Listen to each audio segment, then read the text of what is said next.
DaVinci Resolve, starting with version 21, has a brand new feature where it'll allow you to import raw files from your camera into the new photo tab over here, which is pretty cool.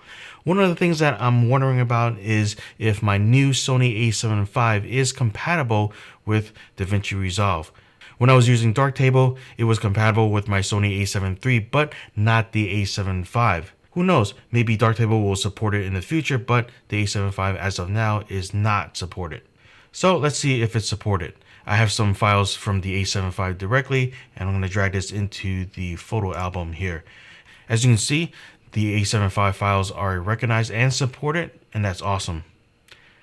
Over here on the right, you can see some controls to edit your images, but instead of editing over here, you can also choose to edit in the color tab as you would with videos, which is pretty cool. So you can see all the familiar color controls as well as nodes if you're familiar with that, and then apply them to your still images.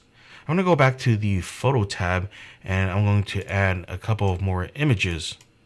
And basically these are shot with less than ideal conditions. So let's go over to this first one. This one was underexposed, and when I click on this, surprisingly, you can see this image is quote unquote fixed. And I was kind of wondering what that was. And that's due to this auto tone normalization control over here. And if I uncheck it, you'll see the original exposure that I have, which is obviously underexposed, but this gets you closer to what you want.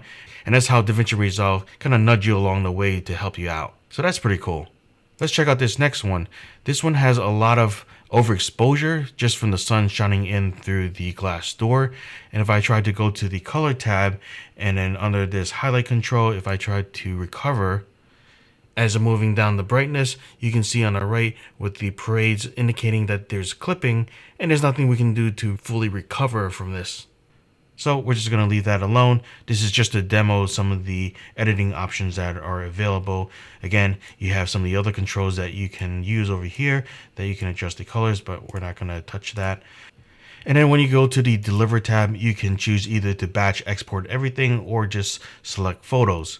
Now, one of the things that I found out was if I go to Browse and then I go to select the folder to export this in, we'll export it here.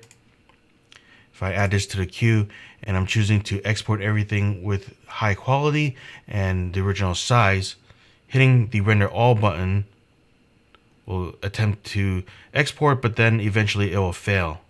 And I found that this error message keeps coming up. However, if I lower the resolution, and this is exporting to 1920 by 1080 by default from this, and then if I choose that same export location again,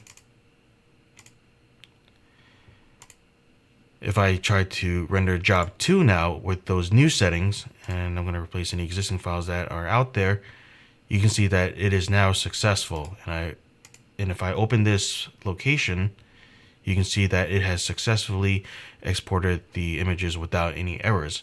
So that's something that Blackmagic Design has to resolve, no pun intended, with this beta version.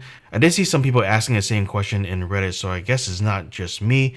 But after they fix this issue, hopefully in that final version we can export files pretty reliably. That's all I got. Thanks for watching. Don't forget to like, share, and subscribe if you haven't done so already, and I'll see you in the next video.